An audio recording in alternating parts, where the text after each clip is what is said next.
Hello students, आज हम पढ़ेंगे क्लास सिक्स्थ का चैप्टर 4 जो कि हिस्ट्री का है। अभी हम हिस्ट्री का कोर्स कवर कर रहे हैं और अभी हम चैप्टर 4 को आज स्टार्ट करके आज ही कंप्लीट करेंगे। चैप्टर का नाम है क्या बताती हैं हमें किताबें और कब्रें। यानी कि इस चैप्टर में हम दो चीज़ों के बारे में पढ़ने वाले हैं। हम किताबों के बारे में पढ़ेंगे और कब्रों के बारे में पढ़ेंगे।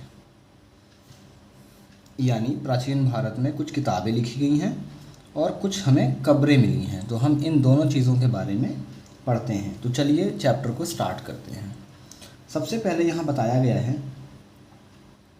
कि दुनिया के कुछ प्राचीनतम यानी कि ओल्डेस्ट कुछ साहित्यिक स्रोत हैं, यानी लिटरेचर सोर्सेज हैं। यानी लिटरेचर हम इसको कहेंगे जहाँ हम किसी बुक को या इस तरह की किसी चीज़ को लिखते हैं, लिखित रूप में जो हमें जानकारी मिलती है उसे हम लिटरेचर कहते हैं। तो किस तरह की बुक्स हमें, और स्पेशली ये बुक्स के लिए ही यूज़ होता है, तो किस तरह की बुक्स हमें मिलती हैं प्राचीन भारत में। तो फर्स्टली अगर हम यहाँ देखें तो सबसे पहले यहाँ बताया गया है कि आपने वेदों के बारे में सुना होगा। 4 वेद बताए गए हैं। वेद जिनको इंग्लिश में हम अक्सर जो है वेदा कह देते हैं। तो 4 वेद बताए गए हैं जिनमें चारों का नाम आप ऑलरेडी जानते होंगे, फिर भी मैं एक बार बता देता हूँ कवर करने के लिए। एक है ऋग्वेद, एक है यजुर्वेद,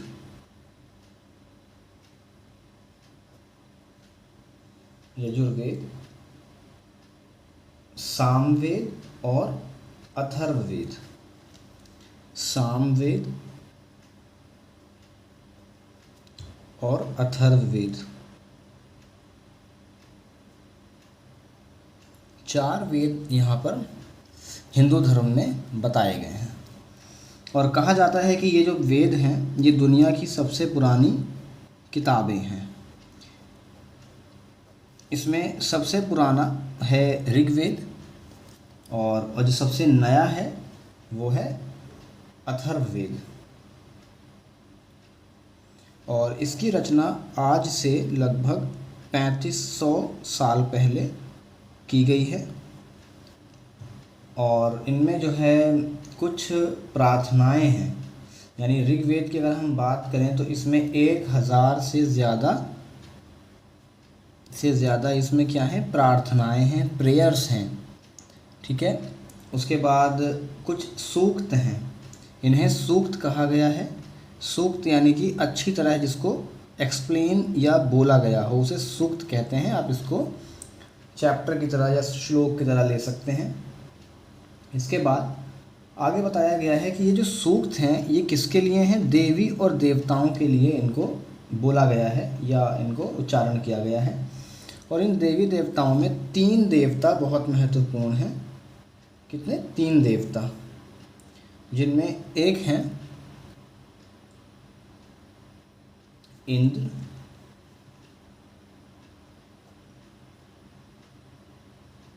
और एक है अग्नि, और एक है सोम। जिसमें इंद्र जो हैं ये बारिश के देवता हैं, नहीं, इंद्र जो हैं ये युद्ध के देवता हैं, अग्नि आग के देवता हैं, और जो सोम है ये एक प्रकार का पौधा है जिससे एक रस निकाला जाता था। तो इस तरह से ये 3 देवताओं का उल्लेख ऋग्वेद में सबसे ज़्यादा बार है। अगर हम बात करें तो ये जो वैदिक प्रार्थनाएं हैं जिसकी हमने बात करी, तो ये प्रार्थनाएं किसने लिखी हैं? आचार्यों ने। आचार्य आप कह सकते हैं जो है लर्नेड स्कॉलर्स हैं, हमारे पढ़े लिखे जो स्कॉलर्स हैं हिंदुइज़्म के उस टाइम पर, उन्होंने इस चीज़ को लिखा है। और इसमें से जो मेनली थे वो मेल थे, क्योंकि उस टाइम पर फीमेल्स जो हैं ऋषि वगैरह नहीं हुआ करती थी, मेल ही हुआ करते थे। इसके अलावा ऋग्वेद और ये जो बाकी के चारों वेद हैं जो इनकी भाषा है वो है संस्कृत। कौन सी भाषा है? संस्कृत। लेकिन आज की जो हमारी संस्कृत है ये उससे थोड़ी डिफरेंट है, और थोड़ी क्या, काफ़ी डिफरेंट है। अच्छा, एक चीज़ और, जो किताबें हम आज पढ़ते हैं जैसे हमारी स्कूल की बुक्स हैं, टेक्स्ट बुक हैं, या और हम बुक्स समटाइम पढ़ते हैं, तो उन बुक्स में जो बातें हैं वो प्रिंटेड हैं, जो उसका बनाने का तरीका है वो प्रिंटेड है। जबकि वेद जो हैं ये प्रिंटेड नहीं थे, इन्हें बाद में प्रिंट किया गया। सबसे पहले इन्हें बोला जाता था, यानी जो श्लोक थे इसके उन्हें गीत की तरह गाया जाता था, और दूसरे लोग जो हैं उसे सुनते थे, और इसी तरह ये पीढ़ी दर पीढ़ी जो है आगे बढ़ता गया। और फिर इसे हमने बताया था पांडुलिपि के बारे में। अगर आपने इसके बारे में ना पढ़ा हो तो आप हमारी इसी हिस्ट्री सीरीज़ की पहली जो क्लास है उसमें आप जाकर देख सकते हैं। पांडुलिपि हाथ से लिखी हुई किताबें होती हैं, तो पांडुलिपि में इसको कन्वर्ट किया गया। देन फिर इसको बाद में अभी हार्डली 100 या 200 साल पहले इसको प्रिंट किया गया, जो कि रिसेंटली ही किया गया है। ये ऐसा सिर्फ वेदों के साथ नहीं, बल्कि जितनी भी रिलीजियस बुक्स हैं बाइबल को छोड़कर सभी को रिसेंट टाइम में ही प्रिंट किया गया है।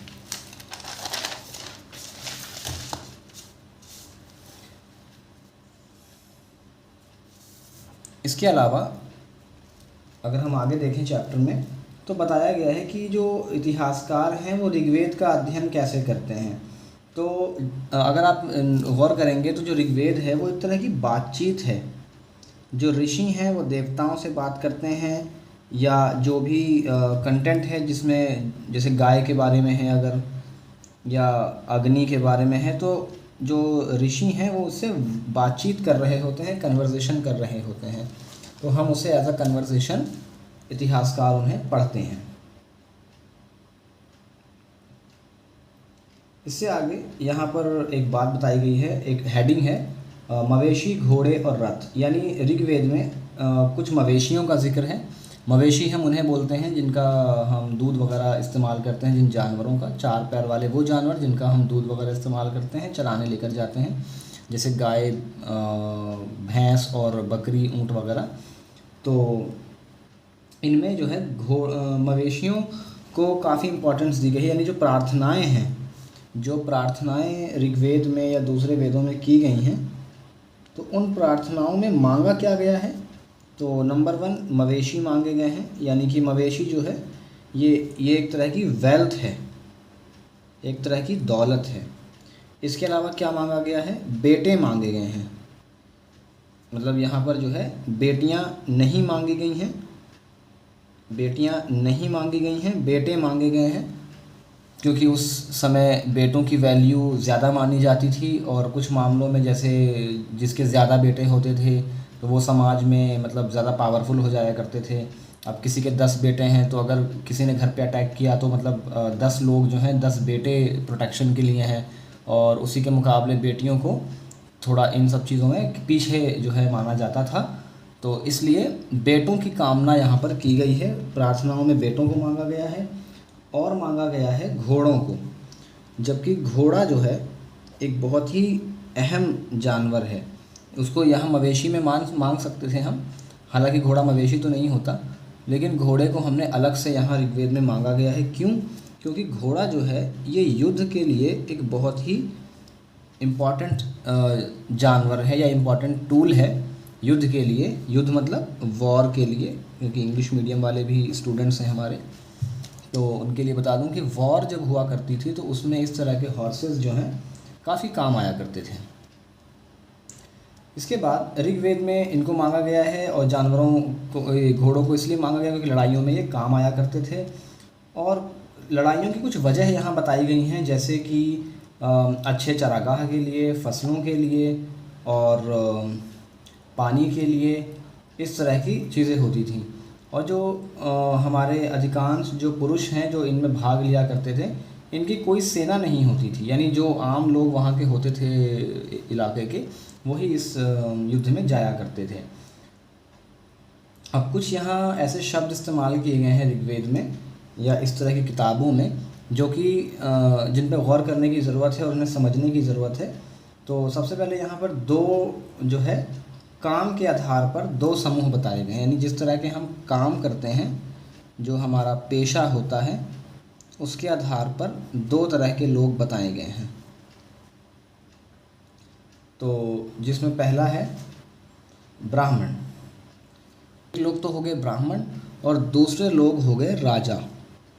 अब ये राजा उस तरह के राजा नहीं हैं जो आज के समय में हम देखते हैं, ये कुछ अलग तरह के राजा हैं जिनके बारे में हम आगे पढ़ेंगे। ना इनके पास राजधानियाँ थी, ना इनके पास महल थे, बस ये जो हैं एक तरह से लीडर हुआ करते थे। कबीले या जो भी ट्राइब हुआ करते थे हमारे, उनके ये लीडर हुआ करते थे। इनको गिफ्ट वगैरह मिलते थे जो इनकी सोर्स ऑफ इनकम होते थे। इसके अलावा विश और जन, ये दो नाम और यहाँ पर दिए गए हैं, विश और जन। तो जन यानी कि पीपल, और विश से निकला है वैश्य यानी व्यापारी या बिजनेस क्लास जो लोग होते हैं। हिंदुइज़्म में जो क्लासिफिकेशन किया गया है ह्यूमन का, उस तरह से। और जो इनके दुश्मन हुआ करते थे उनको दास या दस्यु कहा गया है। और आगे चलकर यही वर्ड जो है ग़ुलाम और सेवक के रूप में प्रयोग हुआ, और इसी का विपरीत बना दासी, जबकि शुरुआत में इसका इस तरह का अर्थ नहीं था। तो एक तो हो गई जो हमने इस चैप्टर में पढ़ा, किताबें क्या कहती हैं। तो किताबों से हमें पता लगा कि किस तरह की चीज़ें हमने मांगी हैं, किस तरह के लोगों का वर्णन है, या किस तरह के प्रार्थनाएं हैं, किस तरह के देवता हैं, क्या लोगों का धर्म और क्या लोगों की मान्यताएं उस टाइम पर थीं, ये हमें किताबों से पता लगता है। अब दूसरा टॉपिक जो इस चैप्टर में बताया गया है वो हैं कब्रें, जैसे कि हमने शुरू में बताया था। तो कब्रें हमें कहाँ से मिलती हैं, सबसे पहले हम ये देखते हैं।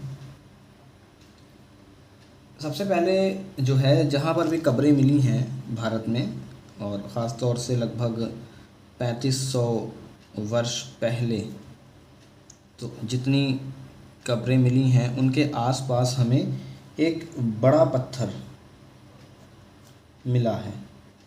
एक भी हो सकते हैं और अनेक भी हो सकते हैं, मतलब हमें वहाँ से बड़े बड़े पत्थर या एक पत्थर वहाँ से हमें मिला है कब्र के आसपास से। तो इस बड़े को हमने कहा, बड़ा यानी महा और पत्थर यानी पाषाण, तो इसे हमने इस समय को ही नाम दे दिया महापाषाण।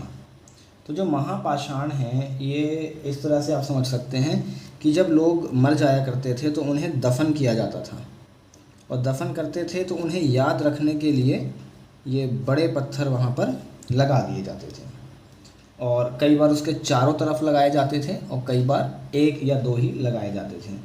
और इसके पीछे एक वजह ये भी है कि इनके अंदर लोगों के साथ कुछ सामान भी रखा गया है।